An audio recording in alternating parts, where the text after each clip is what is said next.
So Mark Zuckerberg, once considered by some to be a legitimate 2020 presidential contender, which is laughable now and kind of was then too, was on Capitol Hill yesterday and the day before. He had around 10 hours of congressional hearings over 2 days facing the Senate Judiciary and Commerce Committees and the House Energy and Commerce Committee.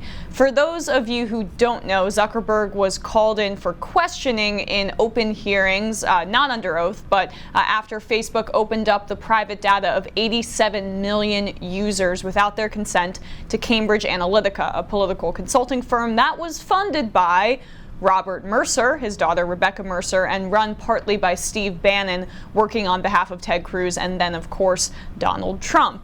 The Senate questions weren't super tough, and much of his testimony was overshadowed by the fact that honestly, many of the senators were unable to comprehend basic facts about Facebook, the internet, and the way that it operates. The House questions were better, I would say, but when I was watching, it was hard not to get a little bit frustrated. The Cambridge Analytica scandal is egregious, and I'm really happy that it's getting attention in the mainstream press.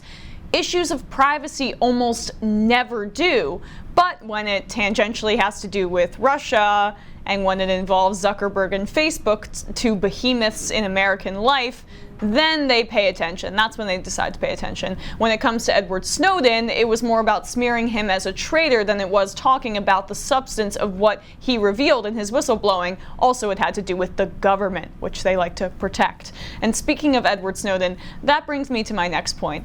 I pointed out on Twitter that many of the senators on the Judiciary Committee that were questioning Zuckerberg so earnestly about our privacy rights as Americans voted to extend NSA spying just a few months ago.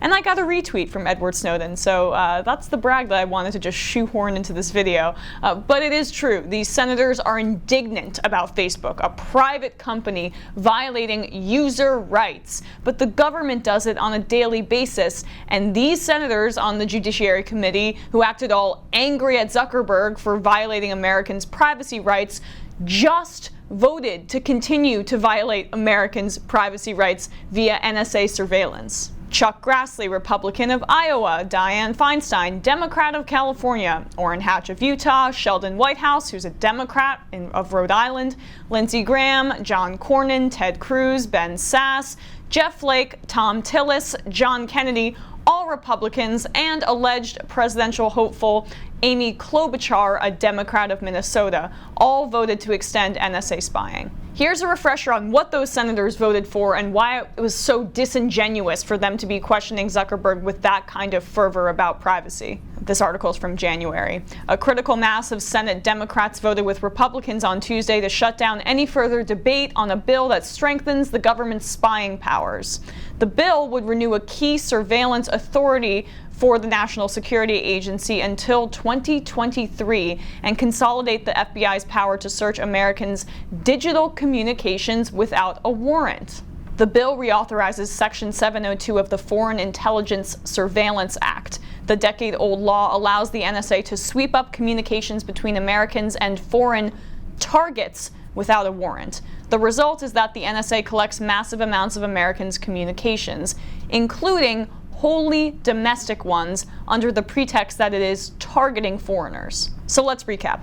This program sweeps up the data of American citizens without a warrant, also known as without notifying them and without their consent, to participate in a mass surveillance program. Swap mass surveillance program and insert political campaign propaganda into that sentence, and you have the Cambridge Analytica scandal. It is one in the same, two sides of the same coin. Both are massive privacy breaches, but these senators act holier than thou in their questioning of Zuckerberg when they just voted to do the exact same thing. But don't worry, they didn't go too hard on Zuckerberg. The mainstream consensus is really that while Zuckerberg did get some hard questions, nothing was particularly tough and really damaging, and he and Facebook will eventually be okay. I wonder why that is. According to data from the Center for Responsive Politics, since 2014, Facebook has contributed a total of $641,685 to the members of Congress that Zuckerberg is facing this week. The top recipients of that money include Senator Cory Booker of New Jersey, Senator Kamala Harris of California, and Representative Anna Eshoo of California.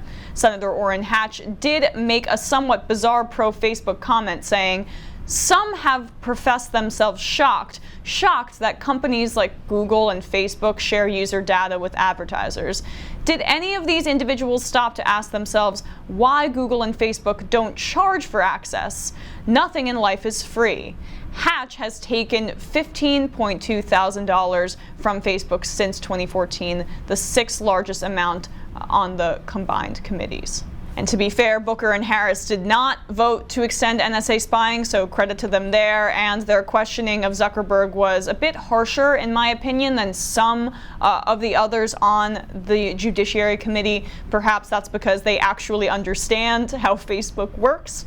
Unlike many of the senators, including Orrin Hatch, it was pretty painful to watch, who, as the Verge article said, received the most money of all the Republicans on these committees, $15.2 thousand since 2014, but I digress. Facebook has donated money to all of the leaders of the committees that he was facing, the Senate Judiciary and Commerce committees, and the House Energy and Commerce Committee that he faced yesterday. Specifically, they donated the most amount of money to Greg Walden, the Republican head of the Energy and Commerce Committee, $20,000, which is really a lot for a congressman and not a senator. The point here is that these politicians' public statements about privacy and their actions about it are very different things. They can decry Facebook all they want, but they take donations from them. And they can talk about Americans' need for privacy all they want, but many of them voted to trample all over our privacy rights. They just don't have a leg to stand on when they are chastising Facebook for those very reasons, especially if they voted to extend NSA spying. You don't get to yell at a private company, a very large, influential private company, but for doing the same immoral thing that you just voted to do months ago under the guise of national security. Because yes, it is a guise. The NSA program has allegedly stopped no terrorist attacks, according to a White House panel member under the Obama administration. He said that back in 2013. And the Democrats like Feinstein and Klobuchar, who say that Trump is an unstable maniac, which he is, and are going after Facebook for violating privacy, just voted to give said unstable maniac nearly unlimited powers to violate Americans' privacy. It's a really topsy-turvy world that we're living in, and I'm just glad that we're talking about privacy, even though these senators are being incredibly hypocritical, in my view.